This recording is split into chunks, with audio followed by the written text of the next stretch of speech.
listening to my aimless conversation with Jeff Cosetta, and my guest today is Nicole Cleary, aka Nick, aka Nikki. And this interview is the first time that Nikki and I have spoken to each other in over 15 years. Nikki goes back to discuss how we met each other working at a supermarket and how she hated when I'd put her on the express line, then going to college and being introduced to her future husband through a mutual friend, and how they were friends first and he escaped the friend zone. Nikki is also a co-owner of Divine Yoga located in Fall River, Massachusetts, and we discuss the different classes that they offer, how she got introduced to yoga, overcoming apprehension about possibly taking a yoga class, and how COVID has affected the business. We then wrap up the interview by talking about her family life and the activities that her children do to keep her busy. Overall, this was a great interview with an old friend that I haven't spoken to in such a long time, and I really hope you enjoy it. And if you could be so kind, please share, subscribe, rate, and review this podcast. Do you want to be a guest on the show? Follow me and DM me on Twitter and Instagram at jfree82. All right, let's wrap up this intro and have an aimless conversation with my friend, Nicole Cleary.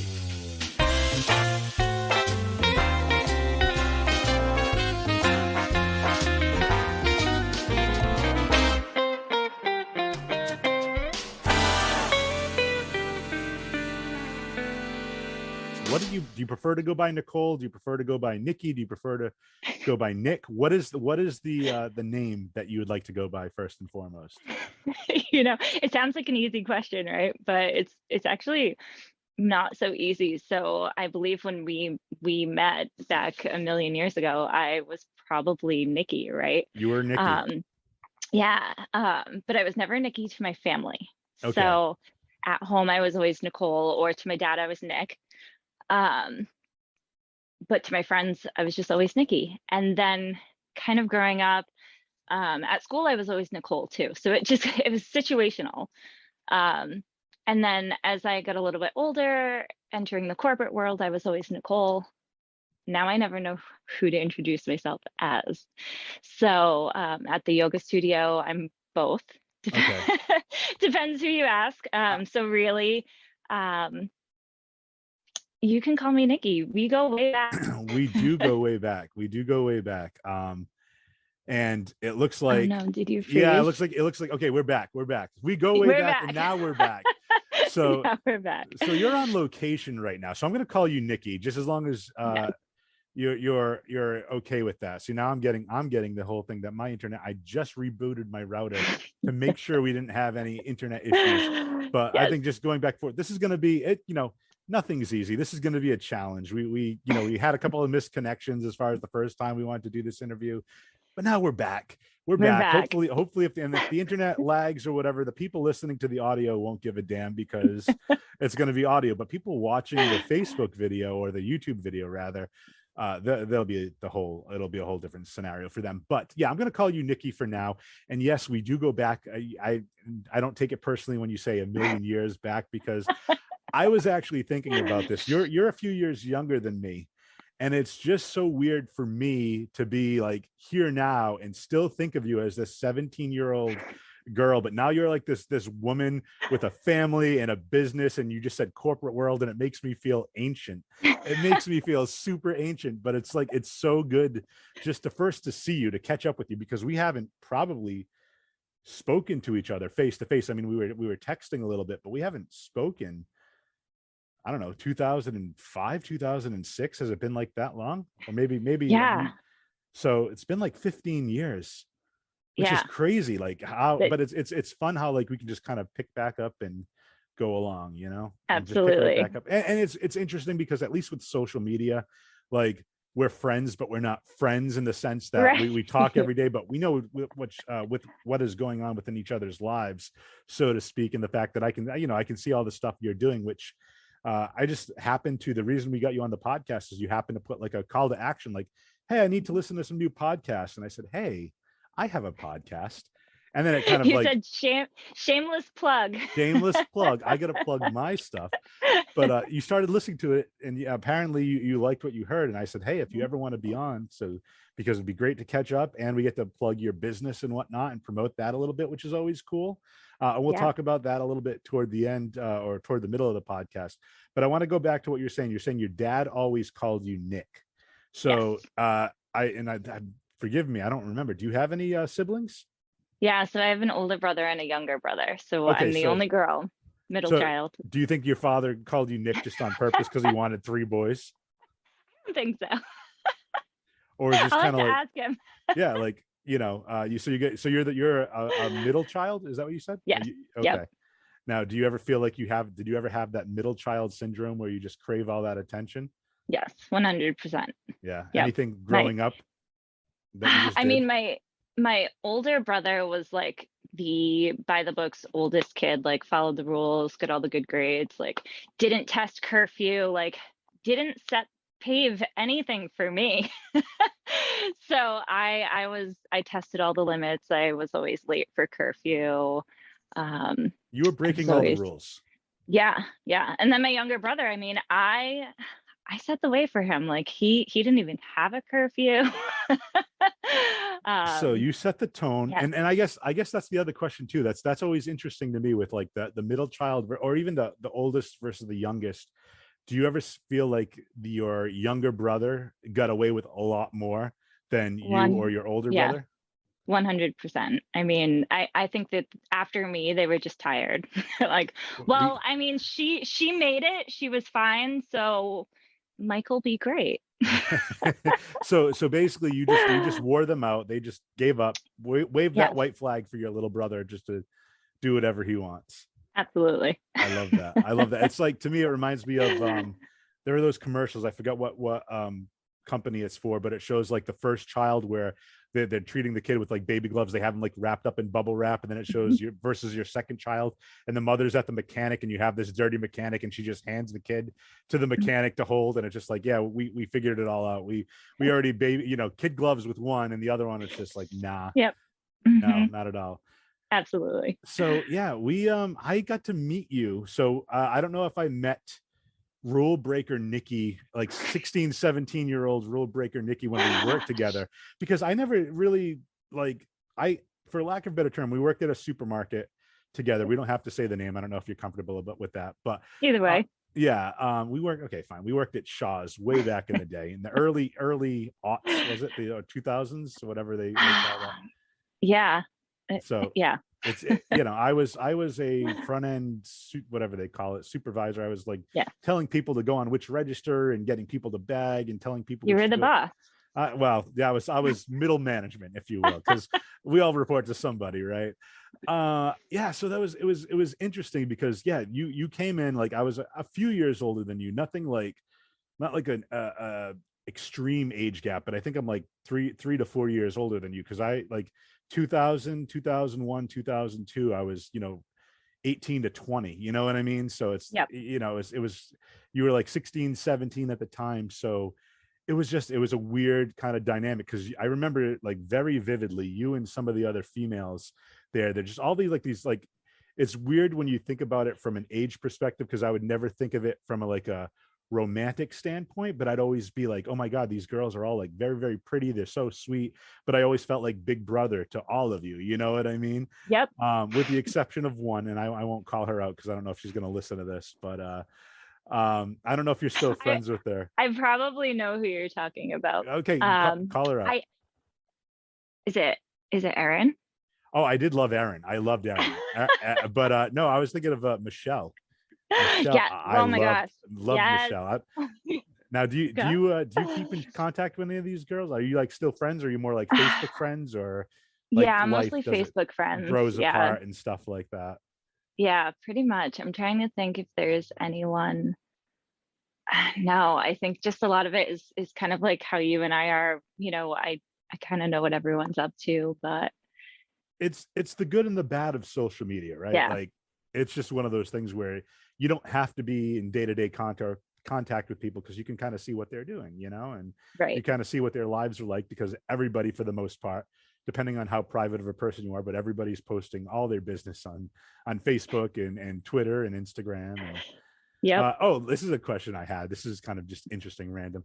So we're gonna go through some social media stuff. Are you on that TikTok trend? Like, No, no. okay, I So my husband is a data guy. He's an IT director, and he's like, no, you can't do TikTok. Okay. He's I data police.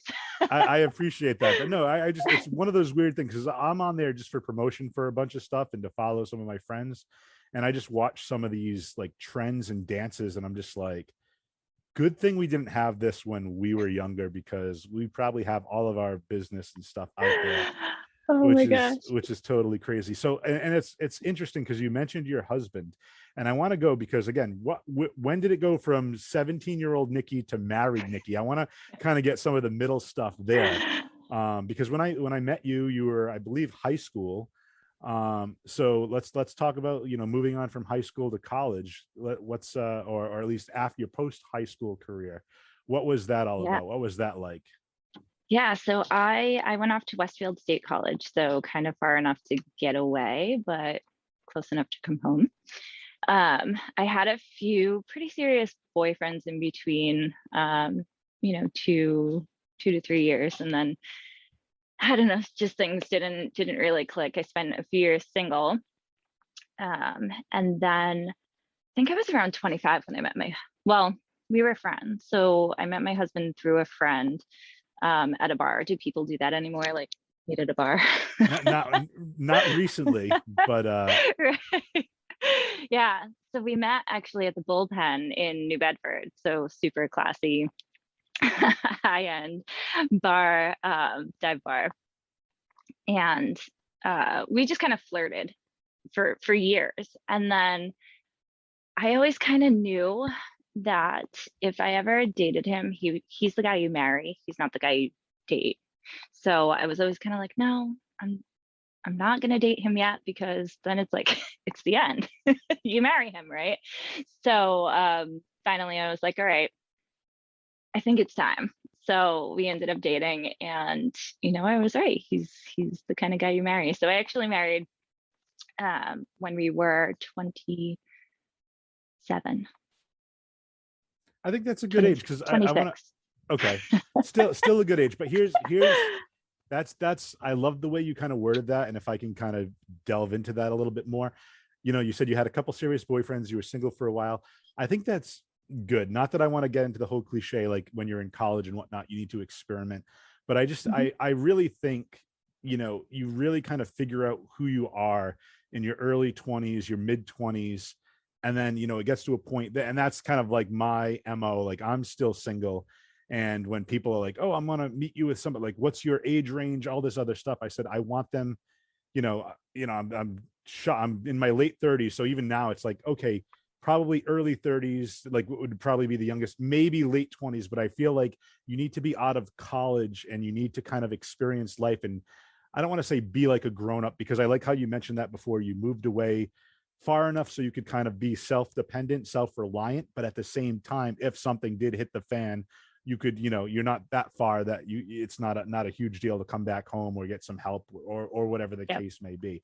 So I think that's very smart in the fact that, you kind of say like, I met him, I liked him, we flirted, but I know I wasn't emotionally there yet. I know I wasn't ready like to not necessarily finality, be like, okay, my love life or my dating life is over, which it is, but I still think you need to go on dates with your husband. We'll pause that for later. But I know I love that because it's like, okay, I want to be ready when I know like this guy is the one.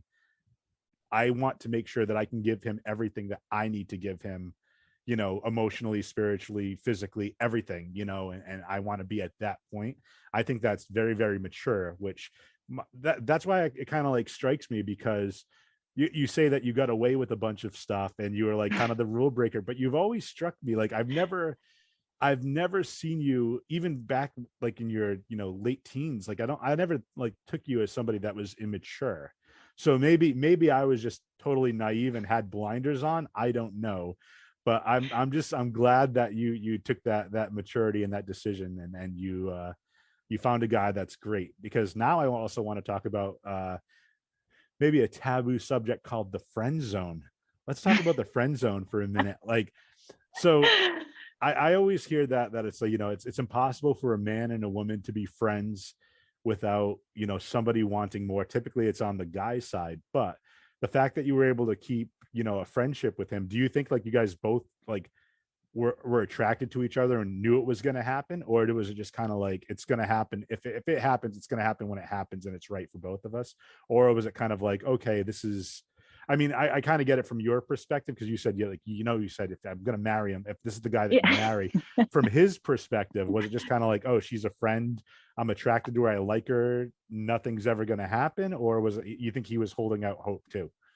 I think he was holding out hope. He's going to listen to this. He'll have to let me know. But I think what helped us is we were friends through a friend. So we would see each other at parties or at the bar, or that particular friend used to have game night a lot. So it was always kind of like, we didn't hang out separately. It was always just with Alicia. And so, but it was always something where he'd be like, "Oh, so is Nikki going?" And I'd be like, "Hey, so is Pat going?" So it was something, we were always just kind of You were always heavy in each other's flirtation. orbit. Yes. That's Yes. awesome. And first of all, shout out Alicia for the hookup. Yes. And I love that too, because I'm of the same belief, in the sense that if you're looking for somebody to, I don't want to say complete you, but somebody that's gonna like get you or understand you, like nobody understands you better than your closest friends, right? So it's like, if Hmm. they have somebody in mind for you, it's almost like, I think you two would be like cool together, because I know your personality, I know their personality, and I think you guys would mesh really well. It's kind of a double-edged sword, because then if it doesn't work out, then it's like, hey, now we got to pick and choose when we visit this friend. But again, I think it gets to a certain age with a maturity level where you can handle that. Yeah. um but I think that's awesome. And then shout out game night. What type of games did you guys used to play? Because now I'm interested. So Is it this will like date us. I believe, what was it, Rock Band? Rock Bands? All Yep, right. Rock Band, and then Boulder Dash. Is that? Boulder Dash sounds familiar. I've never played that, but I Yeah, have to say, Rock Band. What was your instrument of choice? the guitar. Yeah, the guitar. Guitar. Yeah, You're yeah. okay. So quick story. So I don't know if you remember Erin Sullivan that we used to work. Yes. I don't know if she. Yep. So I mean, with COVID and whatnot, it's been kind of tough, but I've been friends with her for like years, and through her, I met her husband Adam, and then his brother Paul, and we all became really, really close friends. I remember one night they had I believe it was either a Memorial Day, a Labor Day, or a 4th of July. I mean, it goes back years, but they had like a party at their place. And this is when I was younger and I could do this, but we all got pretty inebriated, and we ended up playing Beatles Rock Band until like 4 o'clock in the morning. It was just we got to the point where Aaron was just like, "Screw this, I'm going to bed." So Adam took the microphone and duct taped it to his undershirt, and he was playing guitar and singing while Paul was on drums and I was on bass, and it was just like Talent. the most fun time. And it's just like, it's weird how some of those memories, as trite as they may seem, Hmm. it's like, it's not going to be like the nights where you're like, oh man, I went out and I like partied so hard. It's like more of like the intimate, like fun moments that like Yes. stick with you and whatnot. So I just love the fact that you talked about like game night, and then you and Pat were like kind of like super into each other, and just so ladies and gentlemen, specifically gentlemen that are listening to this, it is possible to escape the friend zone. You just have to have the wherewithal. It's just, both parties have to be interested. If she's just treating you like a friend, and essentially isn't flirting with you, isn't interested with you in you, then that's a friend. But if she's flirting and giving you some side eye, then it's possible that things could happen in the future. So that's not just for me, that's from Nikki as well. There you go. She's putting that in. But okay, Might be the so girl you marry. there you go. And that's the thing. It's like it's finding that person of quality too. Not that, you know, the very what's the word? Surface things, the aesthetic, okay, yeah, she's pretty, he's cute, all that stuff. Oh, he's got a good job, he'll take care. All that stuff is certainly important. But I also think, to your point, when you said, like, you knew him, you were friends with him, you knew his character, you knew his Hmm. personality, you knew how he would treat you. Yes. And that's, you can see yourself building a life together with somebody. And I think that's quite awesome. And you did build a life. You have one or two kids. You Two. have two. All right. Boy and a Yes. girl, or two One of boys. each. Yeah. Oh, so you're Yep. pretty, so you're set. You're set. We're set. We're done. I love it. I love it. That's Yes. fantastic. But that's awesome. So you went from this, like, cute little high school girl to like this, beautiful, gorgeous suburban mom type of person with a wonderful family. I'm like super happy for you. That's so awesome. Thank Uh you. you're very welcome. That's great. Like I said, this is why I love doing this and catching up with like old friends that I haven't like spoke to in a while, Yeah. because you're still like so, I don't know, what's the word I want? Uh, is the word I want illuminating? You're just like, you're shine. No, you just have like this internal light that's still like shining so bright, and it's so good to see that. And I just love seeing that in your face and your smile, in your eyes. You just look like you're very content and happy with life, and you're living it to the fullest. And it's so awesome to see that. I just love, and I want to make to point out your nails too. People on the audio podcast can't hear that, but you have so many different colors. I see Yeah. some green, some purple, some blue. You're Yes. rocking that. You're Hmm. rocking that. I love that. I love that. I wanna kind of segue now. Let's talk about more of the personal stuff. We want to talk about your business. We want to talk about getting into the health and fitness Hmm. area.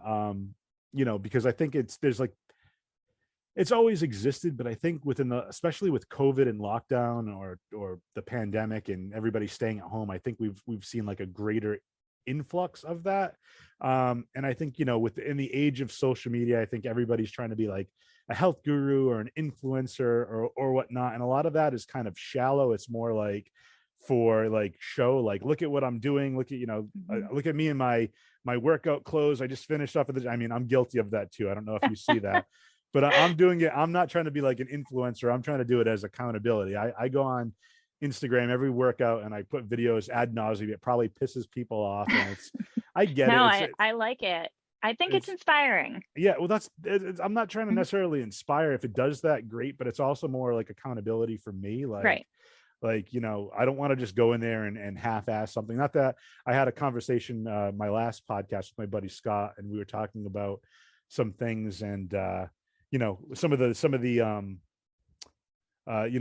the fallacies as far as working out. Like, you need to like be drenched in sweat to have a good workout, which is not the case. You need to, Right. so just things like that, some of the urban legends or whatnot. But I want to talk more about you, because you have your own business. You're a co-owner, and Yes. let's talk about that first. So what's the name of your business? Yeah. So our legal entity, for lack of better words, we're Zen Revolution. So we are a yoga-based business where we want to bring just wellness and community, um, just to as many people as we can, right? So, and really the idea behind that is about finding your zen. So it doesn't have to be yoga. Your zen could be lifting at the gym, or my business partner Pam, she is into rowing, and she does. It's so cool to watch that, but it's just about finding things that you like.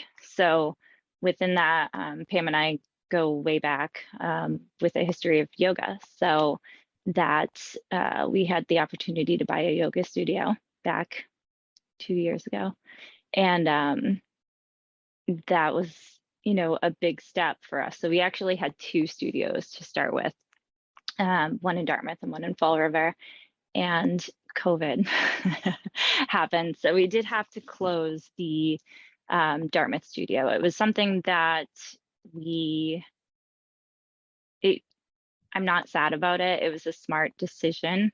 I miss the community, but in order for us to survive this, it was a smart decision. The space with the restrictions wouldn't have made sense. We would have fit 2 people in there plus an instructor. So it was a smart business decision, which allowed us to focus on staying open and continuing to provide yoga to so many people who need it right now. Well, that's awesome. And we were kind of talking on offline Mhm. on Instagram. We were DMing each other, and yeah, I'm definitely gonna have to go check that out. I want to go.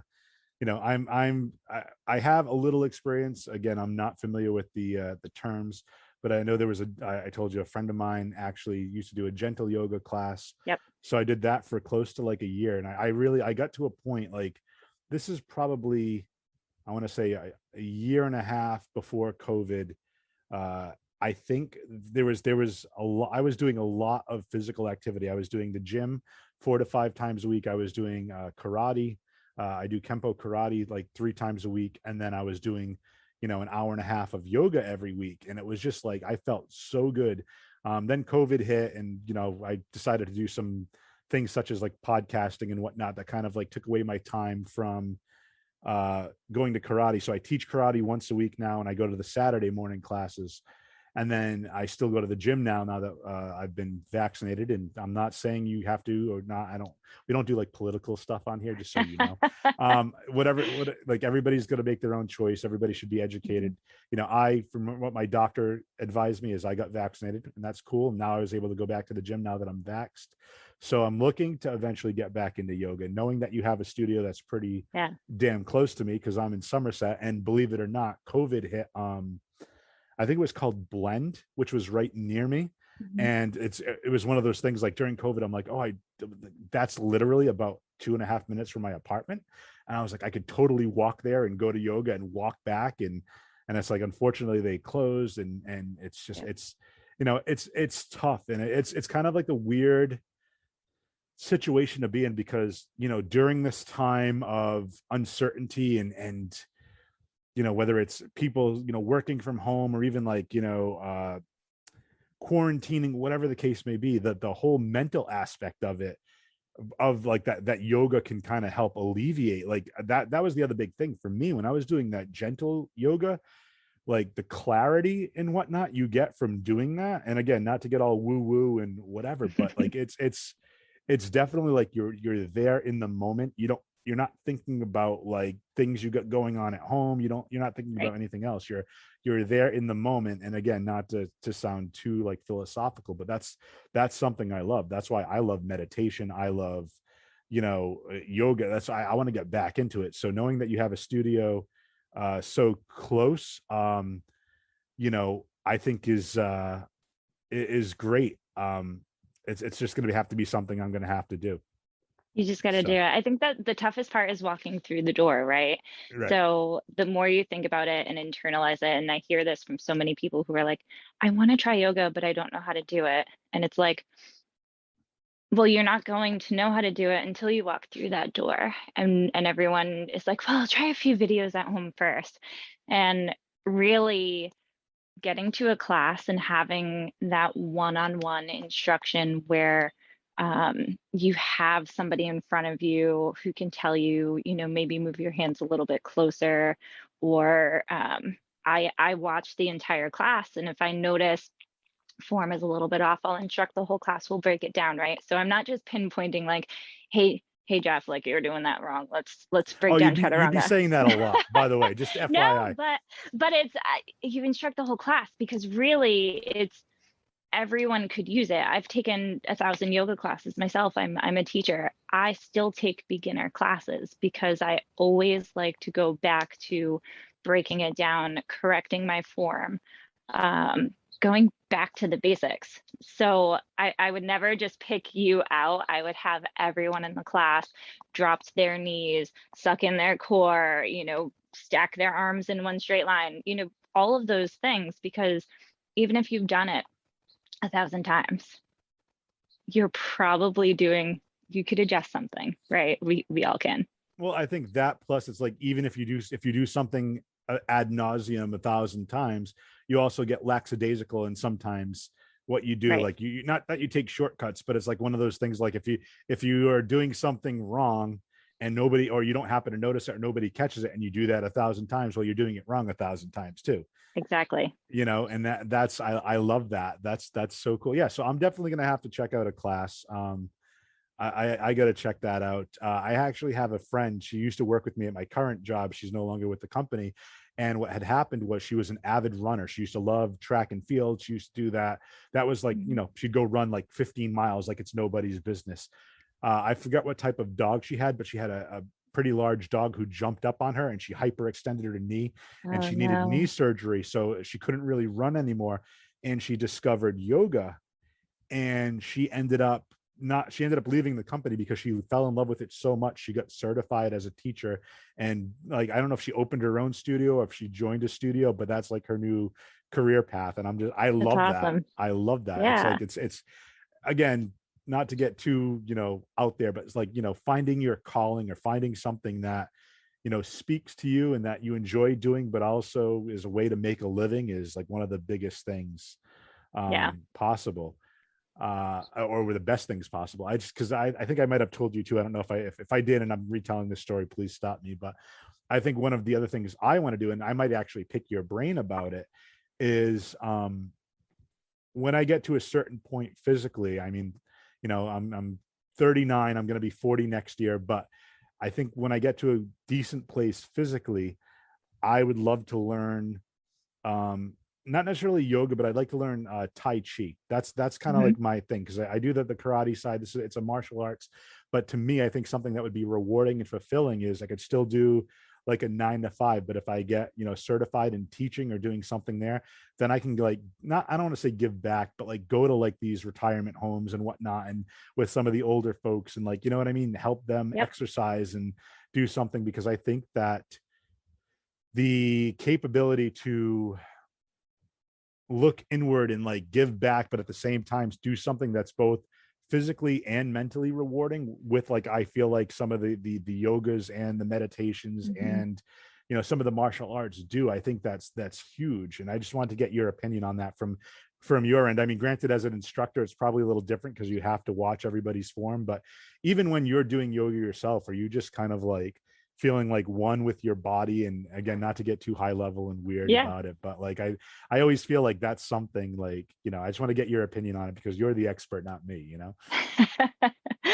Well, so I think we all have our days, right? So there are days where I am so in my head and I'll walk into a class and I walk in thinking, I want a sweaty class. I want to move. I want to flow. And then the instructor has a complete, they're not mind readers, but all of a sudden it's a class that, they've done all the moves that I hate, which are probably the moves that I need to do the most. But now my practice is ego driven and now I'm sort of spiraling. So there are those days. Um, but then there are other days where you walk into class and it's literally there's nothing else. It's nothing outside of the class. It's you and your breath and your movement. And for me, I have a hard time sitting and meditating. It's hard. Um, but for me, movement is a form of meditation. And I really take that um, and most of the time my yoga practice is not a workout. It's more for my mind than it is for my body, even though, my studio, it's a heated studio. So, um, you're sweating and you're moving. It's just, it's the best. I love that. So Yeah. is it really like a hot yoga? Or would that be how it's like termed? That's the terminology, right? A hot Yeah. yoga class. Yep. Okay. So Yeah. yeah, when I go in there, I got to make sure that I wear layers. So I'll wear my Under Armour. I'll wear all that fun stuff, that moisture wicking technology, so I'm not dying in there. We do offer a few classes that are not heated. They're room temperature. So um, room temp right now is a little bit warmer with Right, with the being the summer weather. So you'll still sweat a little bit, but we offer both.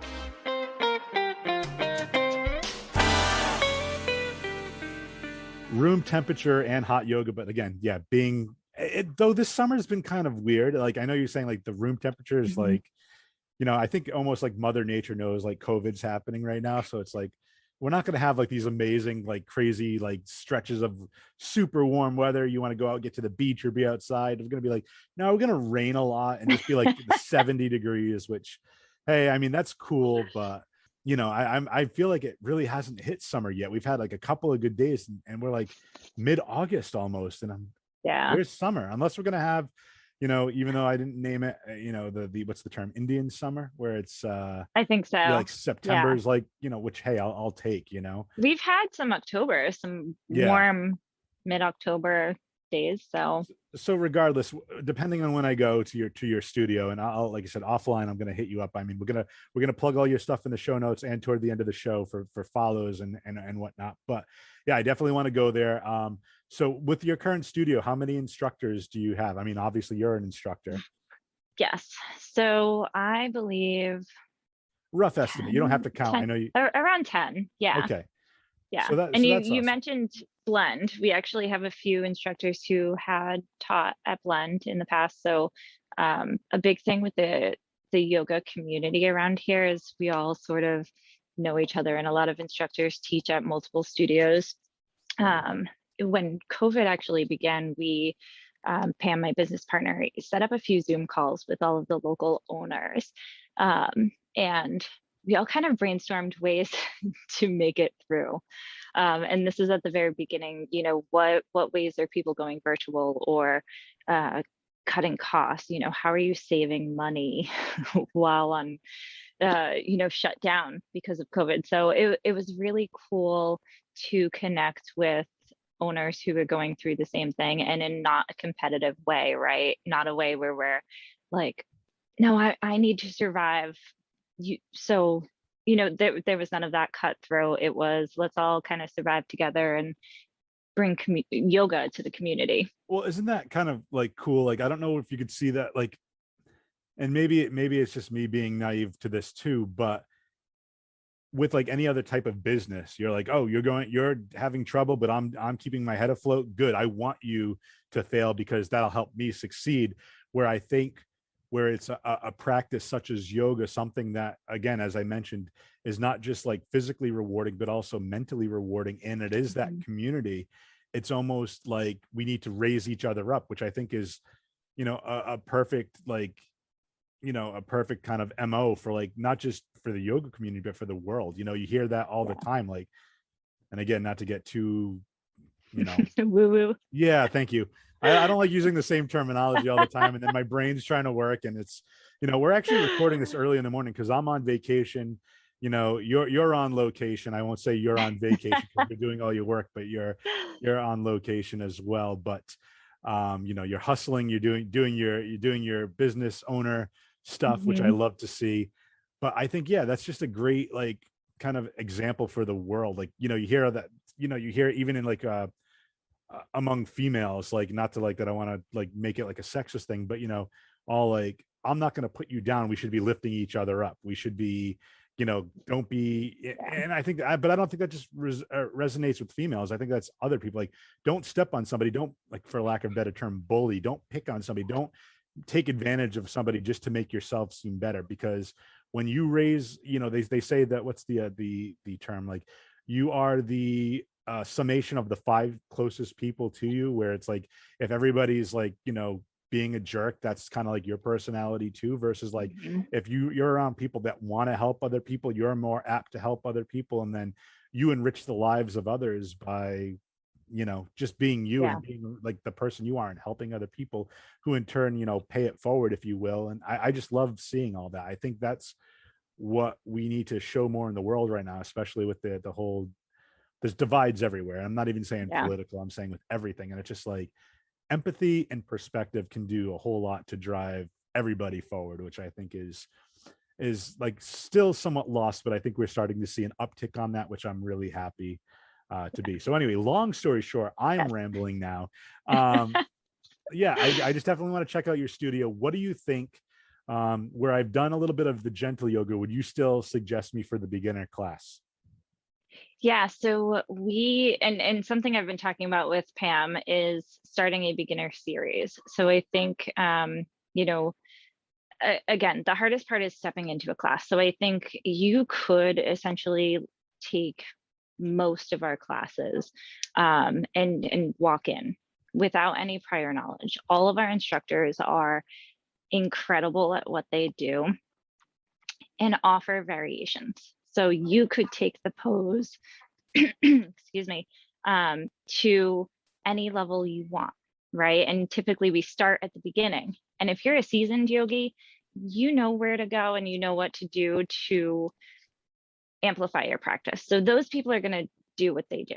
The instructor is going to lead you through and give you options. So most of our classes, I would say 90%, you could walk into without prior knowledge, even the heated classes. So heated scares a lot of people, but don't let it. You can always come down into child's pose and take a few breaths. And sometimes that's harder than powering through, right? Sometimes telling yourself it's okay to come into child's pose. No one else is really watching you, right? But we're so in our heads where we're like, they're going to see me in child's pose and they're all going to judge me. And no, like take the child's pose, take a couple breaths, find that center, and then just meet us when you're ready. And then only take it as far as you can. So we talk a lot about finding your edge. So if all of a sudden your heart rate starts speeding up, your breath becomes shallow and you're not moving to breath, and your mind is all over the place, you've probably gone too far past your edge, right? So you want to back off a little bit. This is your practice. It's going to differ from everybody around you. It's going to differ from day to day. I talked about that earlier. So some days I walk in there and I'm all in my head, and then some days I have a full spiritual connection. It's going to differ every single day. Your lefts and your rights are going to differ. You know, there are so many variables and factors, and you just have to go in with no expectations, right? I rambled. Yeah, no. If I could, but no. I think that was beautifully worded, because I agree with you to a certain thing you said a little earlier. Is I think we all get in our own heads, as far as we always think that we're watching us. Like that's my concern, because like, for example, I don't know within your studio, if you just rough estimate male to female equivalents, like I'm assuming you have a lot more female clientele than you do for male, right? So like, what would you say that breakdown percentage is? We do have a good group of men that come in. Okay, perfect. I would say that it's definitely higher toward female ratio. But I'd say there are 1 to 2 males per class, sometimes even more. So, Okay, and we do have a few male instructors that have rotated in and out too. So I think that helps kind of. Yeah. So, but I was going to say, from a 1 to 2 male perspective, so 1 to 2 male, what's a typical class size? How many people roughly? It's tough to say with COVID right now. Well, just but let's say prior to COVID. Yeah. I mean, I'd say maybe 10% male overall. Okay. So like, if there's okay, so no, and the only reason I asked that, I didn't mean to grill you too hard on that, but my concern would be, and it's not that I'm saying like male should, because I think a couple things. One, I think that still stereotypically guys are like, yoga, that's a girl's thing, which I totally believe the exact opposite. There's actually a professional wrestler, which I'm sure you probably heard of, called Diamond Dallas Page, who has DDP yoga, which is like, he did it for like yoga for regular guys, and it's just like, it's like an introductory thing, and to get and you've seen I'm sure I don't know if you've seen the videos, but he puts tons of inspirational videos with the guys that dropped like 300 pounds and all this stuff, and they're morbidly obese, and then they're in shape, and they've been doing it for like 2 years, and whatever, and you can say what you want about it. A lot of it is going to be diet and that mentality too, but the mindset, I think, is super important. But I also think, to go back to what we were talking about previously about having a perception, that's something that I'm trying to be cognizant of in the gym, and cognizant of with like yoga, because I have a friend of mine, and I mentioned this on an earlier podcast, who was at the gym, and the only free treadmill was near this really attractive female, and he's like, I don't want her to think that I'm creeping on her. And I told him, I said, dude, she's probably, and I don't mean to sound rude to you, but she's probably not even noticing you, because she's worried about doing her own thing. And I feel like it's kind of like the same thing in yoga. It's like, guys don't want to come off as creepers, because they're going to have all these gorgeous women and and yoga clothes and sports bras and stuff. And it's like, I don't want to be staring at her butt, with her yoga pants. And I'm like, I mean, and don't get me wrong, I'm sure there's some creepers that do show up, but at the same time, it's like, if you're there for the right reason, you're not going to even be, I mean, you could not saying you're not going to notice, because like, I'm a guy, of course you're going to notice like attractive females, but that's not, you're not there to leer, you're not there to stare, you're not there to like, you're there to like practice yoga. Like Right. that's what it is. Like, Exactly. and I think that's kind of like the other caveat. I think people are afraid, not afraid, but just a little bit more apprehensive. But to me, like, I'll say this, like, I haven't done, even doing like the gentle yoga that I was doing like 2 years ago, but like before COVID, like I was never more flexible. Like I was just being able to, like, for example, this is a stupid thing, but like when you're like walking and you're walking by like a wall, or like a bench or whatever, just to be able to put your foot up and like tie your shoe when you do, like, with the ease. I mean, I could do it before, but just like the ease that I could lift my leg up higher than I could normally, like, or quicker Hmm. than I could normally, even with karate, like the way the height on my kicks and whatnot, where it's like, okay, I can kick, maybe I can kick somebody in the shin or maybe the thigh right now, but I was able to get up to like the rib cage or whatnot, just with that hip flexibility, just from that. It's like, I've regressed a little bit, and I kind of missed that. So that's the other Yeah. reason I want to get back into the yoga world right now. So I'm gonna have to definitely Yes. swing by. I have to ask though, before we kind of wrap up, is there a particular practice and or pose that's like your go-to? Like, if I look at like a promotional photo of you, are you going to be Mhm. doing some type of uh pose or whatnot? Yeah, so it's funny. I think we all go through seasons, right? So back when I started yoga, I think it was like 15 years ago, you would find me trying to do handstands or headstands, forearm balances, any type of arm balance, crow or eight-figure pose, anything upside down or balancing on my arms. That's what you find.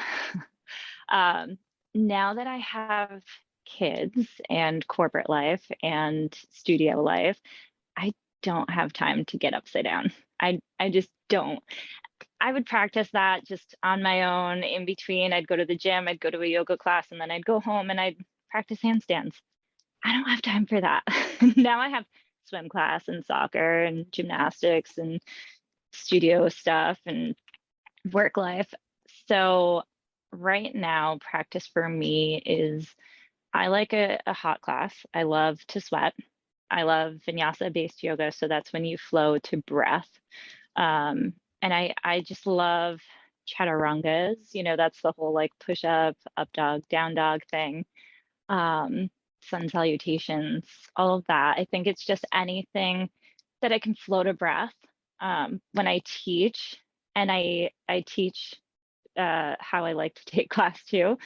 So when I'm looking at everybody, it almost looks like a dance, right? So you take a breath in and you move, and you might reverse a warrior, and then you come back into warrior two, and just watching everybody flow. It's like choreography, right? And I love that. So anything to move and sweat and breathe.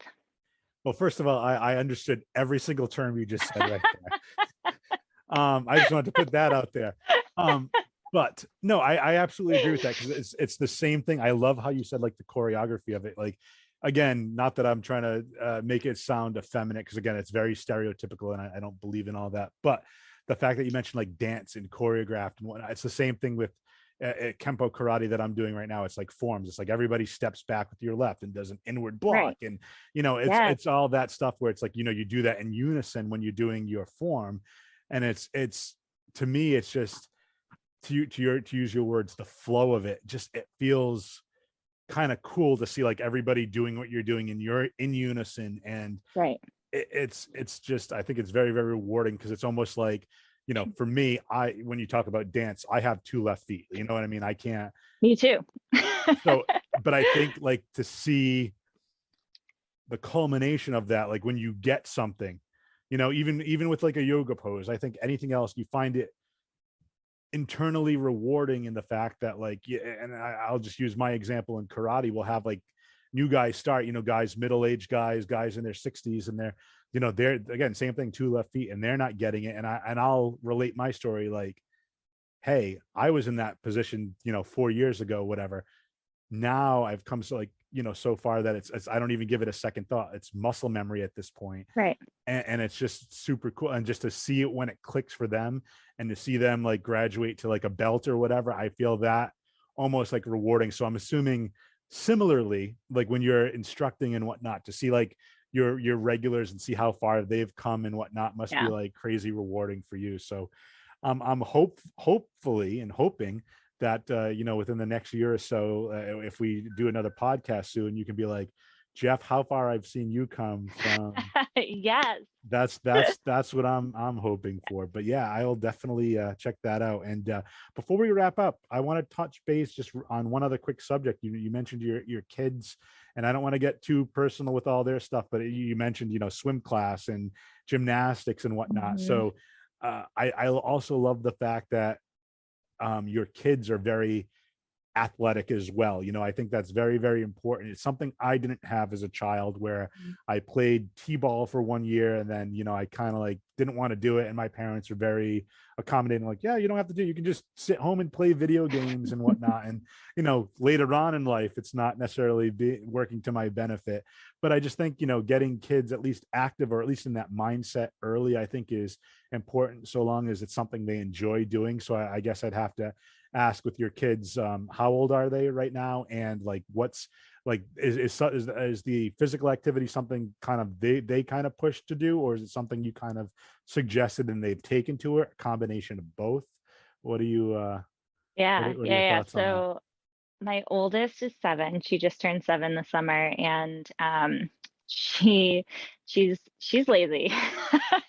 I always laugh because we've kind of done away with the strollers and stuff, but I'm like, even on this vacation, there's a lot of walking. We walk down into town and we get ice cream, or we walk over to the pier or wherever. And I'm like, if I were to bring a stroller, it'd be for you, not for your 5-year-old brother. Like, she just always wants to be held, or piggyback rides, and she just never wants to walk.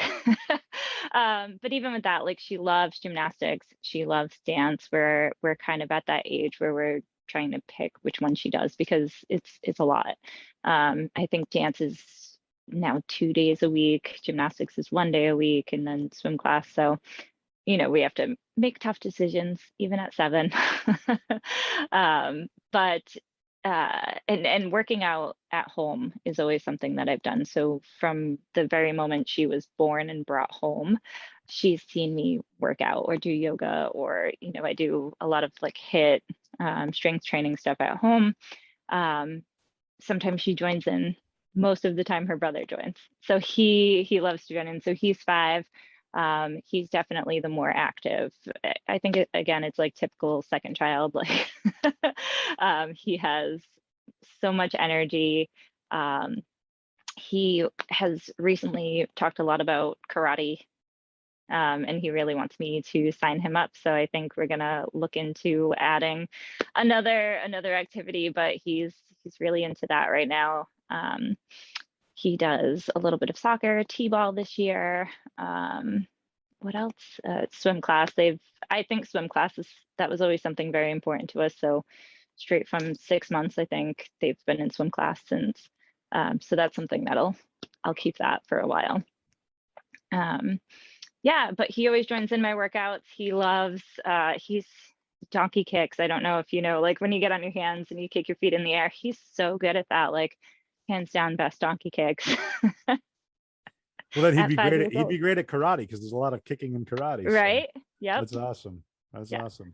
Well, that's fantastic. Well, I'm glad there's like, I love seeing. I mean, I've seen it from afar, through Facebook, through social media, but just be able to talk to you, and just, I'm so happy that you have this like gorgeous, wonderful family. I'm super happy that you're doing something you're passionate about. I love it. And I'm trying to do the workout from home. I'm living in an apartment on a second floor, so to do a lot of like hit stuff is tough. So that's why I've downloaded a couple Yes. of different yoga apps.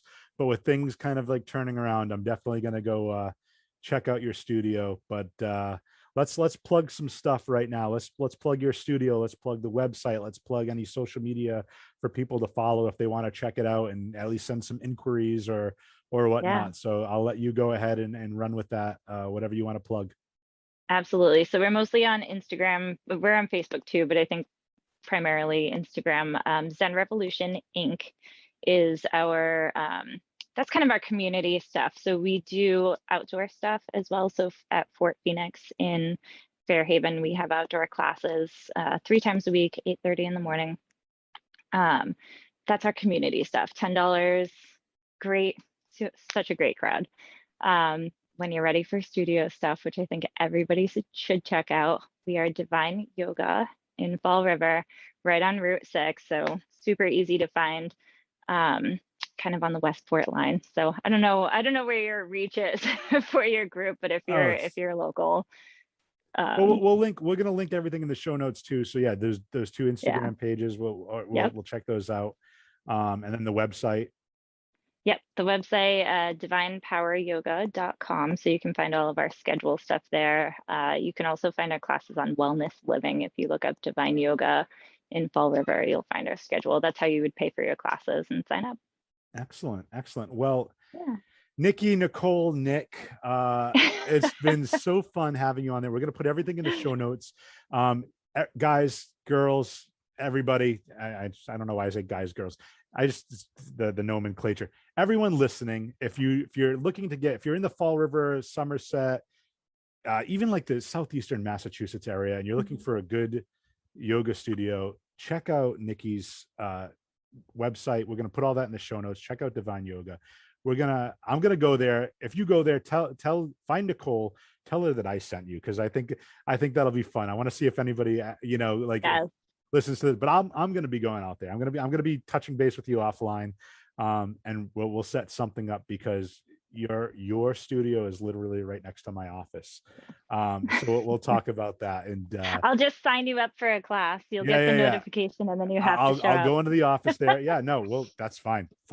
That's, you know what? That's, like you said, the hardest part is like walking in through that door the first Yes. time. And then Yes. that's the thing. But I love the idea of that community. I love the fact that you're doing something you love. I love the fact that you have this wonderful life, and you have like 2 amazing children and a wonderful husband and a great career. And you, like I said, it's not to get too woo woo, but I just see like that light inside you that's just like shining so bright. And I think that's just amazing to see. I'm very proud of you, and I'm happy to see how far you've come from that cute little 16-year-old girl that I used to send out on carriages and felt horrible Oh my gosh. for putting you out there and collecting carriages.